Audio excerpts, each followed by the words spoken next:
Good morning everyone. तो कैसे आप सब, स्वागत है आप सबका आपके अपने चैनल स्टडी बडी में। तो स्टूडेंट, इस वीडियो में आपको जेईई मेंस 2019 जो 12 जन का पेपर हुआ था उसका सोल्यूशन आपके साथ शेयर करने वाला हूं। तो आइए देर किस बात की स्टार्ट करते हैं। देखिए, इसमें एक क्वेश्चन दिया हुआ था, लिमिट से था कि limit x tending to pi by 4 cot raise 3x minus 10x upon cos x plus pi by 4 था। ठीक है, अगर हम डायरेक्ट लिमिट पुट करें, जब हम डायरेक्ट लिमिट पुट कर रहे हैं तो कॉट हमारा आ जाएगा, कॉट पाई बाई 4 की वैल्यू 1 होती है और क्यूब करें तो भी कितना आएगा, 1 ही आएगा।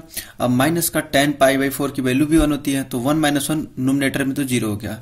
और डिनोमिनेटर में जब x की वैल्यू पाई बाई 4 रखेंगे तो पाई बाई 4 प्लस पाई बाई 4 कितना हो जाएगा, पाई बाई 2।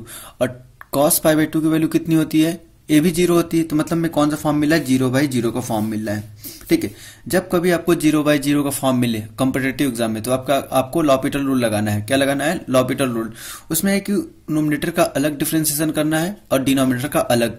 तो देखिए, जब हम लॉपिटल रूल का यूज करेंगे तो क्या हो जाएगा, ऊपर का जैसे हमने नोमिनेटर का डिफरेंशिएट किया, नोमिनेटर का हमने डिफरेंशिएट किया तो कितना मिल जाएगा, cot 3x कितना हो जाएगा, 3 cot square x into again cot x होगा, कॉट एक्स का कितना होता है, माइनस का कोसेक स्क्वायर एक्स।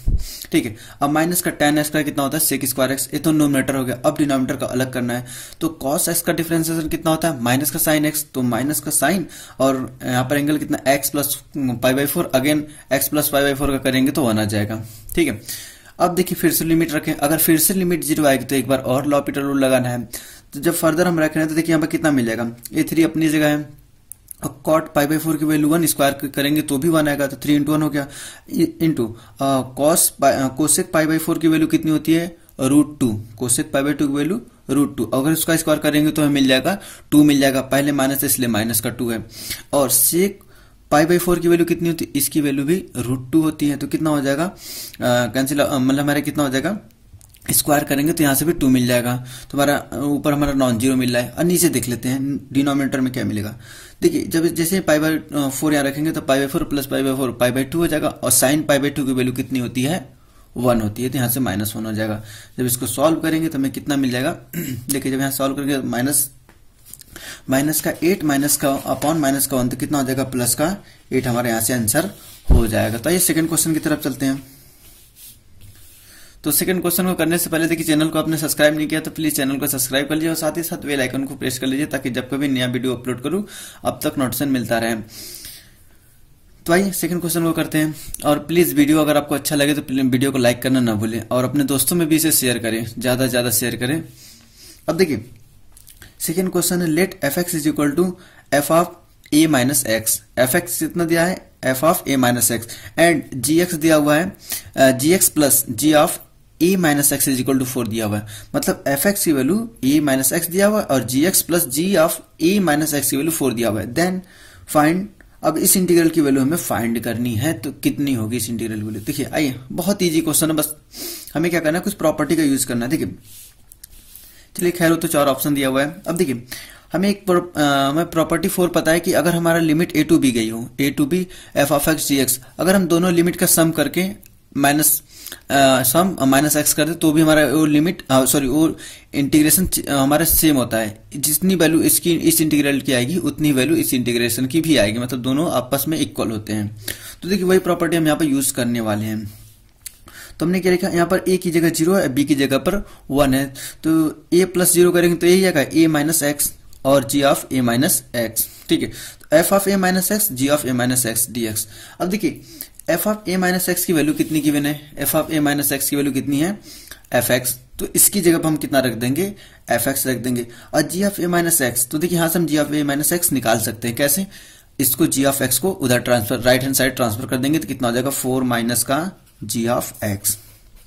तो मतलब इसकी जगह पर हमें एफ एक्स रख देनी है और इसकी जगह पर 4 माइनस जी ऑफ एक्स रख देनी है। तो चलिए, जैसे हमने इसकी जगह 4 माइनस जी ऑफ एक्स रखा, फिर अंदर क्या होगा, एफ ऑफ एक्स से दोनों से मल्टीप्लाई हो जाएगा, तो कितना हो जाएगा, 4 एफ एक्स, फिर माइनस का एफ एक्स इंटू जी एक्स हो जाएगा। देखिए हमें इसी की वैल्यू पूछा हुआ है। ठीक है, और हमारे राइट हैंड साइड में क्या है, हमने इसको आई लेट कर लिया है, तो ये भी हमारा क्या है, वही है। तो देखिए यहां से हम निगेटिव इधर लाएंगे तो पॉजिटिव हो जाएगा, तो ए भी हमारा आई है, आई प्लस आई 2i, जहां से हमें कितना मिल जाएगा, 2i।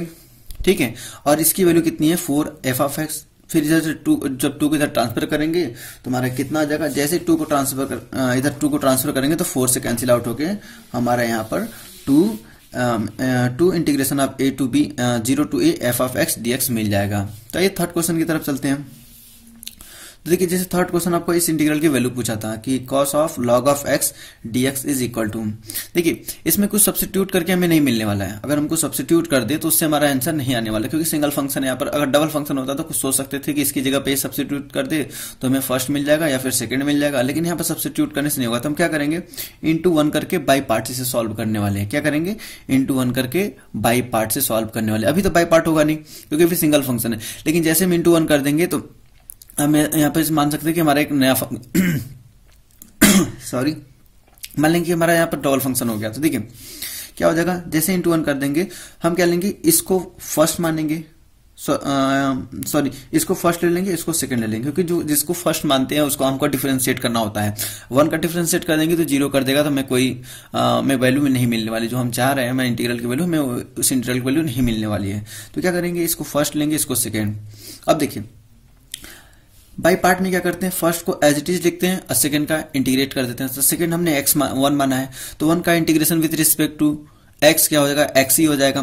तो देखिए cos of log of x into integration of dx, तो यहाँ पर हमारे x आ जाएगा माइनस इंटीग्रेशन ऑफ, क्या करते हैं फर्स्ट का डिफरेंशिएशन, तो हमने फर्स्ट का डिफरेंशिएशन किया इंटू सेकंड का इंटीग्रेशन किया और होल का इंटीग्रेट कर रहे हैं हमने।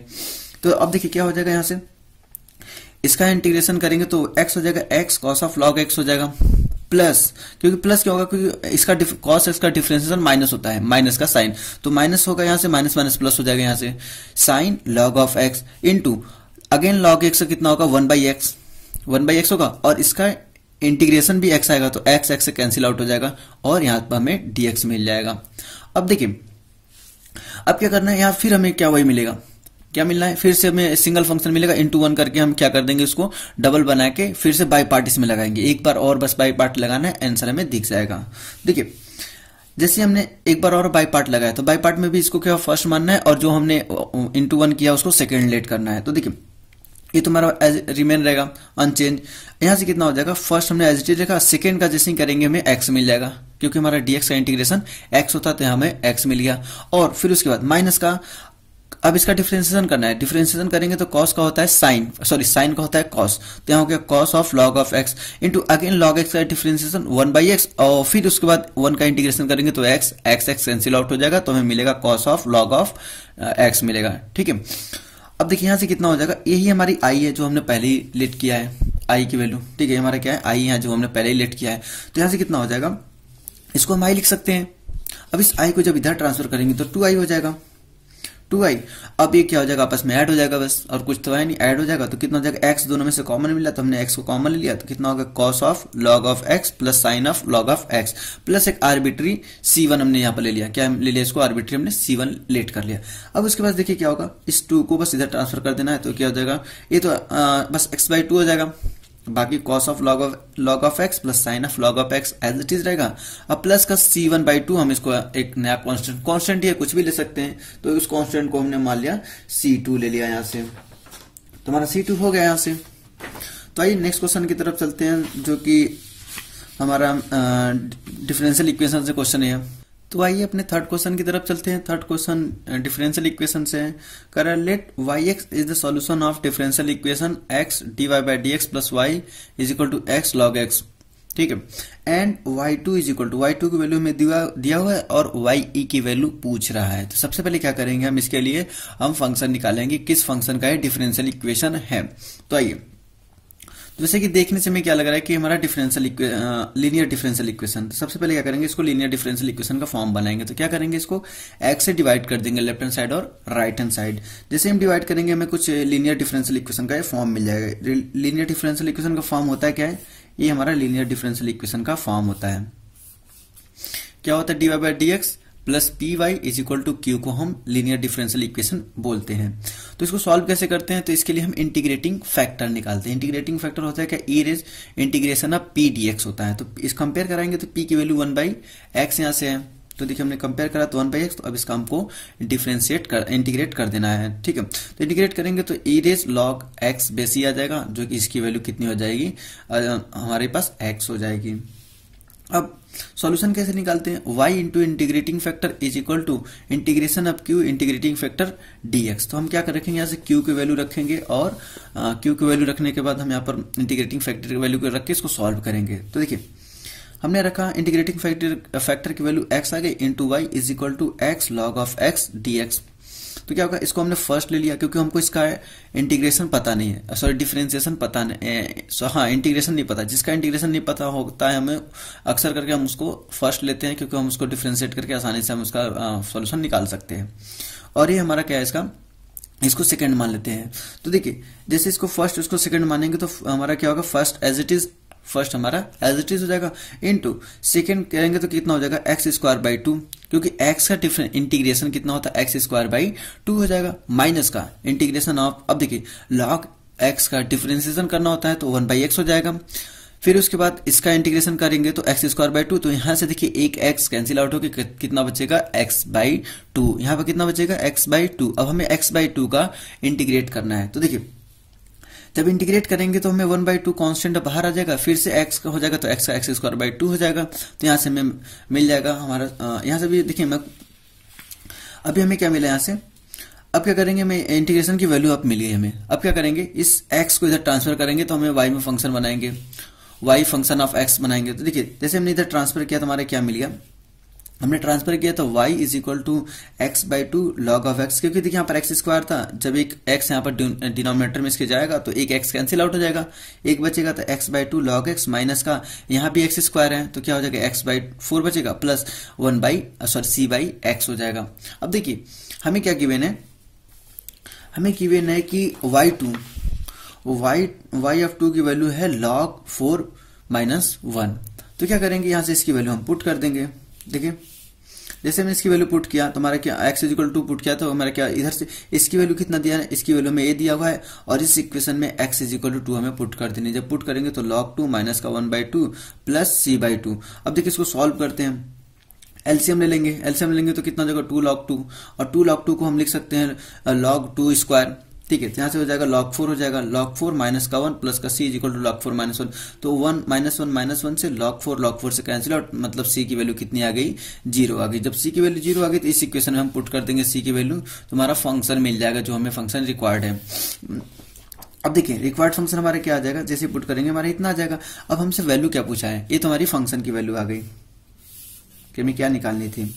अब इसी फंक्शन में आपसे जो भी पूछे आप x या पुट करके निकाल सकते हैं। तो हमसे क्या पूछा था कि log y e, मतलब x की जगह आपको e पुट कर देनी। जब e की हमने y की जगह x की जगह पे e पुट किया तो e by 2 log e minus का e बाई 4। तो इसकी वैल्यू कितनी होती है, बेस e पर इसकी वैल्यू 1 हो जाती है, तो हमारी 1 हो गई। e by 2 minus e by 4, जब इसको सॉल्व करेंगे तो आएगा e बाई 2 हमारा आ जाएगा। तो चलिए नेक्स्ट क्वेश्चन चलते हैं। तो स्टूडेंट आइए अपने नेक्स्ट क्वेश्चन की तरफ चलते हैं। नेक्स्ट क्वेश्चन हमारा है find for what ordered pair alpha beta the system of equation. हमारे पास 3 इक्वेशन दिया हुआ है, बोला कि हैज यूनिक सॉल्यूशन। तो देखिए इसमें बोला कि अल्फा बीटा किस पेयर के लिए, हमारे पास 3-4 ऑप्शन दिया हुआ है, इसमें अल्फा बीटा के किस पेयर के लिए हमारा ये जो सिस्टम दिया हुआ है वो हमें यूनिक सॉल्यूशन देगा। तो देखिए क्या करते हैं, इसको हम हिट एंड ट्रायल मेथड से भी सॉल्व कर सकते हैं। कैसे, हम देखिए यहाँ पे जो 4 ऑप्शन दिया है, इसको पहले वाले को ऐड कीजिए माइनस का 2, इसको ऐड कीजिए प्लस का 6, इसको ऐड कीजिए माइनस का 2, इसको ऐड कीजिए माइनस 2। तो यूनिक कौन आ रहा है, ये यूनिक आ रहा है, यहाँ से तो हमारा यूनिक मिल रहा है, तो हाँ ये ऑप्शन हो जाएगा। लेकिन हमें सॉल्व करके भी देख लेते हैं क्या यही है, वाकई में यही आ रहा है। तो देखिए ये सॉल्व करते से, तो देखिए पहले यूनिक सॉल्यूशन होता क्या है, मतलब किस सॉल्यूशन को हम यूनिक बोलते हैं। A system has unique solution when it is consistent and the number of variable is equal to number of non-zero row। तो इसको थोड़ा अंडरलाइन कर देना है। करें कि अगर हमारा नंबर ऑफ वेरिएबल किसके इक्वल हो जाए, नंबर ऑफ नॉन जीरो रो, मतलब जितने रो है वो नॉन जीरो आनी चाहिए, अगर जितने वेरिएबल है उतने में नॉन जीरो रो आनी चाहिए। तो देखिए यहाँ पर हमारे पास वेरिएबल कितने x, y और z, 3 वेरिएबल है। कितना, 3 वेरिएबल x, y और z। हालांकि 3 इक्वेशन दिया हुआ है इसलिए इसके 3 रो भी होंगे, तो मतलब इसका अगर डिटरमिनेंट निकाले और वो नॉन जीरो आए अगर इसका डिटर्मिनेंट नॉन जीरो आए तो क्या हो जाएगा, यूनिक सॉल्यूशन आ जाएगा। तो हमने वही किया, इसको डिटर्मिनेंट के फॉर्म में लिख लिया। डिटर्मिनेंट इसका कोफिशिएंट है, ए एक्स का कोफिशिएंट है, ए वाई का और ए जेड का। अब क्या करना है, अगर ये नॉन जीरो आया, अगर ये नॉन जीरो आया तो हमारा यूनिक सॉल्यूशन हो गया, अगर जीरो आ गया तो यूनिक सॉल्यूशन नहीं हुआ। तो आइए क्या करते हैं हमने पहला ऑपरेशन लगाया कॉलम ऑपरेशन। हमने क्या किया, C1 को कॉलम 1 को column 1 plus column 2 plus column 3 add कर दिया। जब ऐड किया तो हमें मिला 2 plus alpha plus beta. Same column 1 के सभी एलिमेंट में alpha 2 alpha plus beta plus gamma 2 alpha plus beta मिलेगा। ठीक है, तो यहां से हमें मिलेगा। और सेकेंड और थर्ड कॉलम हमने कुछ इंटरचेंज नहीं किया, इसलिए हमारा अनचेंज रहेगा, एज इट इज जैसे ये था वैसे भी है। अब फिर उसके बाद क्या करेंगे, जो डिटरमिनेंट की प्रॉपर्टीज इसको हम कॉमन ले सकते हैं। अगर किसी एक रो या किसी एक कॉलम में एक सेम नंबर मिले तो उसे हम कॉमन ले सकते हैं। तो हमने इसको कॉमन लिया, 2 प्लस अल्फा प्लस बीटा को कॉमन लिया, तो हमें क्या मिल जाएगा, यहाँ पर 1 1 और 1। ए 1 1 नहीं है, ये थोड़ा वीडियो को दोबारा शॉर्ट किया गया, इसलिए थोड़ा आ गया लिखा हुआ। तो चलिए, ये हमारा 1 1 नहीं है। ठीक है, तो हमने इसको कॉमन लिया, तो बचेगा क्या, हमारा 1 1 1 यहाँ बचेगा। अब देखिए, फिर उसके बाद हमें इसको इचलन फॉर्म बनाना है। इचलन फॉर्म बनाने से हमारे बहुत ही आसानी से सॉल्यूशन इसका भी निकल जाता है, क्योंकि जैसे इचलन फॉर्म बन गया तो क्या होगा, इसके जो डायगोनल है, डायगोनल का प्रोडक्ट ही इस मैट्रिक्स का सॉल्यूशन हो जाता है। तो इचलन फॉर्म बनाने के लिए हमने क्या किया कि R2 हमने रो 2 और रो 3 को चेंज किया है। रो 2 कैसे चेंज किया, रो 2 को चेंज किया रो 2 माइनस रो 1, और रो 3 को चेंज किया रो 3 माइनस रो 1। क्योंकि देखिए यहाँ पर 1 1 1 था, ठीक है, सब जगह 1 1 था। तो हमने अगर रो 1 में से अगर रो 2 में से रो 1 माइनस कर दे और रो 3 में से रो 1 माइनस कर दे, देखिए यहाँ पर 1 है, 1 में से 1 माइनस करेंगे तो 0 आ जाएगा, तो यहाँ पर 0 लिखा है। और यहाँ पर क्या है, 1 प्लस बीटा, माइनस बीटा करेंगे तो बीटा बीटा कैंसिल आउट, बचेगा 1। और यहाँ पर 1 है, 1 में से 1 माइनस करेंगे तो आएगा 1। सिमिलरली अब आते हैं रो 3 में, और 0 माइनस 1 माइनस 1 0 आ गया, बीटा माइनस बीटा 0 आ गया, 2 माइनस 1 1 आ गया। तो यहाँ से कितना हो गया, इंप्लाइज हो गया कि ए की वैल्यू हमारी कितना आ गया, 2 प्लस। अब देखिए क्या होगा, इसी का प्रोडक्ट इसका आंसर होता है इस डिटरमिनेंट का, क्योंकि इचलन फॉर्म में है। ठीक है, तो 1 इंटू 1 इंटू 1 करेंगे तो 1 आएगा, मतलब कि पूरा का पूरा डिटरमिनेंट किस पर डिपेंड हो गया, पूरा पूरा ए जो डिटरमिनेंट ए है ये इस पर डिपेंडेंट हो गया कि अगर इसकी वैल्यू नॉन जीरो होनी चाहिए। अगर ये नॉन जीरो होगा तभी क्या हमें यूनिक सॉल्यूशन मिलेगा, अगर ये जीरो हो गया तो यूनिक सॉल्यूशन नहीं मिलेगा। तो हमने मान लिया कि हमारा क्या है, नॉन जीरो है। हमने मान लिया कि ये नॉन जीरो है। ये नॉन जीरो है मतलब 2 उधर चला जाएगा तो alpha plus beta is equal to -2 आ जाएगा। कितना आ जाएगा, alpha plus beta is equal to -2। अब देखेंगे ऐसा कौन सा पेयर है जो कि -2 नहीं दे रहा है, अल्फा और बीटा का सम करने पर -2 नहीं आ रहा है, जो हमें 2 आएगा वो हमारा नहीं होगा। तो देखिए अब पहले वाले का कंपेयर कीजिए, पहला वाला। अब इन दोनों को ऐड कीजिए, अल्फा की वैल्यू यहाँ कितना है, अल्फा की वैल्यू -3 और बीटा की वैल्यू 1 है। सिमिलरली यहाँ अल्फा बीटा अल्फा और बीटा। अब देखिए इनको जब सम करेंगे -3 + 1 कितना आएगा, -2। तो यहाँ पर लिखा -2 इज नॉट इक्वल टू -1, हमारा लॉजिक हो गया। तो क्या हो गया हमारा, ये हमारा नहीं होगा ऑप्शन। अब सेकंड देखते हैं, -2 + 4 6 आ जाएगा, 6 is not equal to -2, yes is correct. तो हमारा देखिए वैसे भी सॉल्यूशन से भी यही आ रहा है। और थर्ड देखते हैं, -4 + 2, यहां से भी -2 आएगा, -2 इज नॉट इक्वल टू -2 मतलब रॉन्ग हो गया हमारे। +1 -3, इससे भी -2 आएगा, तो हमारा क्या होगा, ये भी रॉन्ग हो गया। ठीक है, तो ऐसे भी हम बाइकआउट पहले ही कर चुके थे, वैसे भी कर सकते हैं। अब सॉल्यूशन करके भी हमने दिखा दिया कि हमारा आंसर इतना आएगा। तो आइए अब नेक्स्ट क्वेश्चन की तरफ चलते हैं। तो नेक्स्ट क्वेश्चन हमारा है, find the maximum value of. इसकी हमें मैक्सिमम वैल्यू निकालनी है 5 time sine theta -π/4 plus 3 time cos theta. इसकी वैल्यू हमें निकालनी है कि इसकी मैक्सिमम वैल्यू कितनी होगी। तो देखिए अगर हमें कुछ इस फॉर्म में दिया हो कि a sin theta plus b cos theta, इसकी मैक्सिमम वैल्यू कितनी होती है, √a² + b²। ये इसकी मैक्सिमम वैल्यू हो जाएगी। अगर इसी की मिनिमम की बात करेगा तो यहाँ माइनस लग जाएगा, तो हमारे मिनिमम निकल जाएगा। तो क्या करेंगे, हम इस वाले टर्म को इस फॉर्म में कन्वर्ट करने का कोशिश करेंगे। तो देखिए हमने क्या किया, यहाँ पे देखिए sin a - b का फॉर्मूला से ओपन इसको करेंगे, sin a - b के फॉर्मूले से ओपन करेंगे। क्या होता है, sin a cos b minus cos a sin b। तो हमने उसी से ओपन किया तो हमारा ये इतना आ गया। ठीक है, अब क्या करेंगे, इसकी वैल्यू और इसकी वैल्यू पुट कर देंगे, क्योंकि cos π/6 की वैल्यू होती है √3/2 और cos sin π/3 की वैल्यू 1/2। जब यहाँ पर वैल्यू पुट करेंगे तो हमें कुछ मिल जाएगा और इसको सॉल्व कर लेंगे। जब इसको सॉल्व करेंगे तो हमारा इतना आ जाएगा, मतलब a की वैल्यू मिल जाएगी 5√3/2 और b की वैल्यू मिल जाएगी 1/2 और इन दोनों की वैल्यू उठा के इस इक्वेशन में पुट कर दे, मतलब इस फॉर्मूले में पुट कर देंगे तो हमारा मैक्सिमम वैल्यू आ जाएगा। तो जैसे हमने पुट किया तो हमारे कितना आ गया, रूट का -19, तो इसका मैक्सिमम वैल्यू कितना हो गया, रूट का -19। अगर मिनिमम पूछता तो हम माइनस लगा देते तो हमारा आंसर हो जाता मिनिमम का। अब देखिए नेक्स्ट क्वेश्चन की बात करते हैं। नेक्स्ट क्वेश्चन में क्या है कि सेट दिया हुआ है जिसमें नंबर है 1 to 100 नंबर है, 1 to 100 नंबर है, कह रहा find the number of subset. इसमें मैं उन सभी सबसेट की वैल्यू निकालनी है, उन सबसेट को फाइंड करना है। Of A the product of all element in the subset is even. तो कह रहा है कि उस सबसेट, हमें उन सभी सबसेट की निकालनी है कि जिनका प्रोडक्ट करने पर हमें क्या मिले, इवन मिले। ठीक है, तो देखिए अगर हमें सबसेट की बात करें तो कुछ इसी टाइप के एलिमेंट होंगे उसमें, A1, A2, A3 up to AN जैसे भी हमारे इसी टाइप के एलिमेंट होने वाले। अगर इसमें से कोई एक भी अगर इवन हो गया, कोई एक भी इवन हो गया, क्योंकि प्रोडक्ट की बात कर रहा है इसलिए कोई एक भी अगर इवन हो गया, बाकी सारे ऑर्डर रहने दीजिए, आप सारे ऑर्डर होने दीजिए। अगर एक भी इवन हो गया तो क्या कर देगा, सबको इवन कर देगा, क्योंकि प्रोडक्ट है इसलिए सबको इवन कर देगा। इसका मतलब हमें अगर एटलीस्ट एक भी अगर इवन नंबर मिल गया तो क्या कर देगा, सबको इवन कर देगा। तो आइए तो देखिए पहले S इज इक्वल टू कितना हमें दिया है, सेट हमारा दिया है 1 से लेकर 10 तक 100 तक नंबर दिया है। तो नंबर ऑफ ऑड कितना हो जाएगा, इसमें नंबर ऑफ ऑड नंबर 50 हो जाएगा, नंबर ऑफ इवन नंबर भी 50 होगा, और number of total subset of set S। तो मतलब इस S सेट के टोटल सबसेट कितने होंगे, 2⁻100, क्योंकि इसमें कितने एलिमेंट है, 100 है, इसलिए 2⁻, अगर n एलिमेंट होते तो 2⁻n होता था, इसलिए यहाँ पर 100 है इसलिए 2⁻100 हो जाएगा।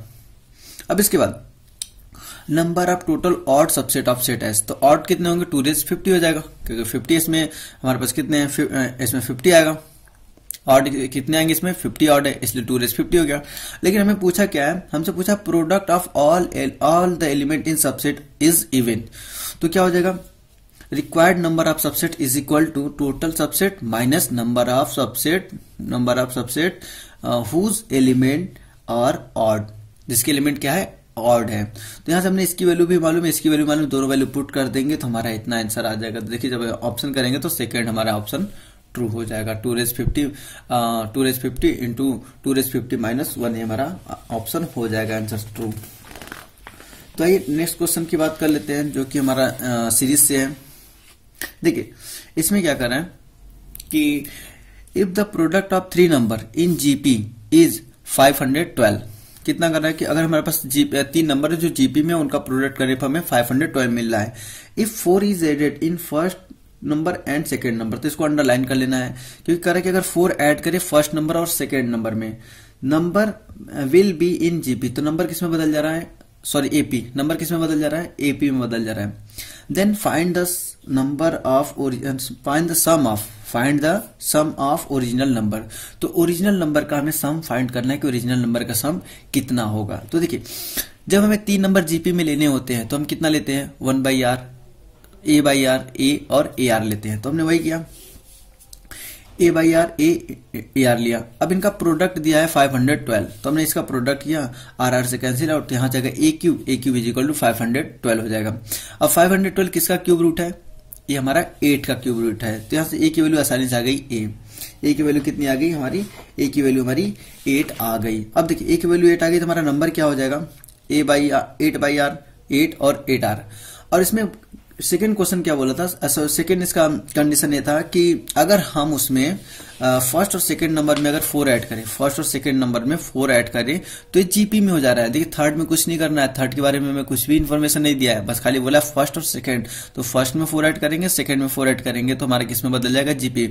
हमें पता है अगर ए बी सी जीपी में हो तो b - a is equal to c - b होता है। तो वही प्रॉपर्टी हमने मान लिया कि हमारा ए है, ए बी है और सी है, कितना हो जाएगा, यहां से हो जाएगा 8 + 4 12, तो b माइनस का a is equal to c minus का b। अब क्या किया, उसको जब हमने सॉल्व किया तो हमें इतना सॉल्यूशन मिले, इतना में एक इक्वेशन मिला, क्वाड्रेटिक इक्वेशन। अब क्या करेंगे, इस क्वाड्रेटिक इक्वेशन को सॉल्व करके हम r की वैल्यू निकालेंगे। तो r की वैल्यू देखिए, तो हमने क्या किया, इसका स्प्लिट किया, आसानी से स्प्लिट हो गया तो हमने स्प्लिट कर लिया, स्प्लिट करके r की वैल्यू निकाल दिया। तो r की वैल्यू कितनी आ गई, यहाँ से 1/2 और 2, 2 वैल्यू आई, क्योंकि क्वाड्रेटिक इक्वेशन है इसलिए 2 वैल्यू आएगी। अब देखिए हमने नंबर कैसे लिया था, हमने नंबर लिया था a/r, ए और ए आर। तो ए की वैल्यू पहले से हमने निकाल चुका है 8 और आर की वैल्यू देखिए एक बार 2 रखेंगे, एक बार 1/2 रखेंगे। तो 2 रखिए चाहे 1/2 रखिए, दोनों से हमारा आंसर सेम आने वाला है। देखिए अगर 2 रखेंगे तो आएगा 4, 8 और 16। अगर 1/2 रखेंगे तो आएगा 16, 8 और 4 आएगा। इन दोनों का सम की बात करें तो दोनों से सम हमारा कितना आने वाला है, 28 दोनों से सम हमारा आने वाला है। तो आइए नेक्स्ट क्वेश्चन की तरफ चलते हैं। अपने नेक्स्ट क्वेश्चन की बात करते हैं। नेक्स्ट क्वेश्चन क्या है कि let tan inverse 2x plus tan inverse 3x is equal to π/4 where x is greater than equal to 0। तो मतलब इस कंडीशन को ध्यान रखना है। Let S is the set containing all the solution of the equation then S contain. अब देखिए जो हमारा सेट S डिफाइंड है वो है सॉल्यूशन है, इस सॉल्यूशन है, ठीक है। इसके सॉल्यूशन को कंटेन करता है। इसमें 1 सॉल्यूशन, 2 सॉल्यूशन, 3 सॉल्यूशन या मोर देन 2, मोर देन 3 कितना आ रहा है उसको ये कंटेन कर रहा है। तो ठीक है, हमें इसका सॉल्यूशन निकाल लेते हैं, कितने सॉल्यूशन आएगा मालूम चल जाएगा आंसर कितना है। तो देखिए इसमें क्या है कि tan inverse 2x plus tan inverse 3x। तो हमारे क्या है tan inverse a plus tan inverse b का फॉर्मूला ही है। इसी के फॉर्मूले से इसको ओपन करें, कितना होगा tan inverse a plus b upon 1 minus a b होता है। तो यहां से भी वही हो जाएगा tan inverse 2x plus 3x upon 1 plus 3x into 2x is equal to π/4। अब दोनों साइड क्या करेंगे, हम tan ऑपरेट करेंगे। दोनों साइड tan ऑपरेट करेंगे तो tan इनवर्स tan यहाँ 1 हो गया, यहाँ पे कितना होगा tan π/4। tan π/4 कितना होता है 1, ठीक है। tan π/4 हमारा 1 होता है। तो यहाँ से कितना हो जाएगा 5x upon 1 minus 6x square is equal to 1। Cross multiplication करेंगे, जब क्रॉस मल्टीप्लीकेशन करेंगे तो 5x इधर आ गया, इधर आ गया 1 माइनस 6x स्क्वायर। अब इन सारे टर्म को क्या करेंगे, हम लेफ्ट हैंड साइड लाएंगे तो इधर 0 बच गया। अब इधर कितना हो जाएगा x स्क्वायर, कितना हो जाएगा 6x square, 6x square minus का 6x स्क्वायर प्लस का 5x इधर आएगा तो माइनस का 1 हो जाएगा। अब इसको हम स्प्लिट करके सॉल्व करते हैं। स्प्लिट करेंगे तो देखिए यहाँ पे माइनस, इसको लिख सकते हैं प्लस 6x माइनस x।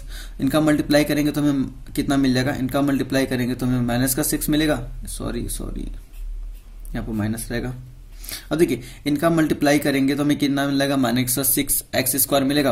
अगर इनका ऐड करेंगे तो हमें 5x मिल जाएगा। तो हमारा बताइए स्प्लिट हो गया। अब इसमें से क्या कॉमन ले लिया, फर्स्ट में से हमने 6x कॉमन लिया, फर्स्ट में से 6x कॉमन लेंगे और फिर उसके बाद इसमें से -1 कॉमन लेंगे तो कुछ हमें इतना मिल जाएगा। अब फर्दर क्या करेंगे, इसको सॉल्व करेंगे। इसको सॉल्व करेंगे तो यहाँ से कितना आ जाएगा, या तो 6x minus 1 is equal to 0 होगा या फिर x plus 1 is equal to 0 होगा। जब 6x minus 1 is equal to 0 होगा तो यहाँ से x की वैल्यू हमें मिल जाएगी 1/6। कितनी मिल जाएगी 1/6। अगर वही हमारा x plus 1 is equal to 0 होगा तो क्या मिलेगा, x की वैल्यू -1 मिलेगा, जो कि हमारा ट्रू नहीं है। क्यों ट्रू नहीं है, क्योंकि पहले ही इसने बोल दिया है कि x की वैल्यू जो है x is greater than equal to 0, x is greater than equal to 0। तो यहाँ से बाइकाट हो जाएगा। हमारे कौन से एक क्वेश्चन, हमारा x ही एक सोल्यूशन आया मतलब, और s कंटेन क्या कर रहा था, सोल्यूशन ऑफ इस इक्वेशन का सोल्यूशन कंटेन कर रहा था। इसका मतलब 1 एलिमेंट क्या हो जाएगा आंसर, फर्स्ट आंसर हो जाएगा 1 एलिमेंट। एस कितना कंटेन करेगा, 1 एलिमेंट कंटेन करेगा। तो आई होप आपको वीडियो अच्छा लगा होगा। मिलते हैं इसके नेक्स्ट पार्ट में। अगर आपको वीडियो अच्छा लग रहा है तो प्लीज चैनल को सब्सक्राइब कर लीजिए और चैनल को लाइक कीजिए, चैनल को शेयर कीजिए, अपने दोस्तों तक पहुंचाइए। चलिए तो मिलते हैं नेक्स्ट क्वेश्चन नेक्स्ट पार्ट में। तब तक के लिए अपना ख्याल रखिएगा। Thank you for watching.